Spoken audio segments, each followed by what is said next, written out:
ঈদের আর মাত্র ২ দিন বাকি, ২৭ রোজার বিকেল। আমরা কয়েকজন বন্ধু মিলে হঠাৎ একটা প্ল্যান করলাম।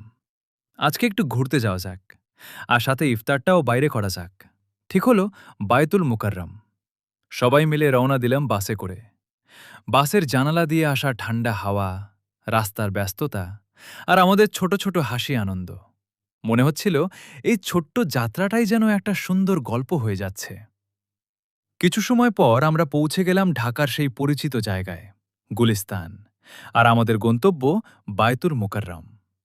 চারপাশে মানুষের ভিড়, ঈদের আগের কেনাকাটার ব্যস্ততা, সবকিছু মিলিয়ে এক অন্যরকম পরিবেশ। আমরা মসজিদের ভেতরে ঢুকলাম। চারপাশে তাকিয়ে শুধু একটা জিনিসই অনুভব করছিলাম: শান্তি। এখানে আসলে মনে হয় দুনিয়ার সব চিন্তা যেন একটু থেমে যায়। তারপর আমরা কিছুক্ষণ হাঁটাহাঁটি করলাম। মার্কেটের ভিড়, মানুষের ব্যস্ততা, সবকিছু খুব কাছ থেকে দেখলাম। কেউ নিজের পরিবারের জন্য কিনছে, কেউ প্রিয় মানুষের জন্য।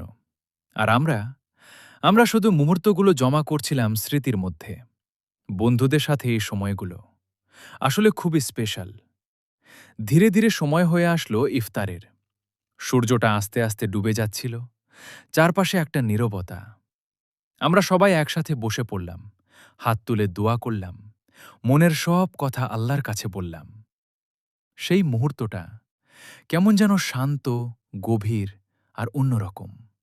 মনে হচ্ছিল আল্লাহ আমাদের খুব কাছেই আছেন।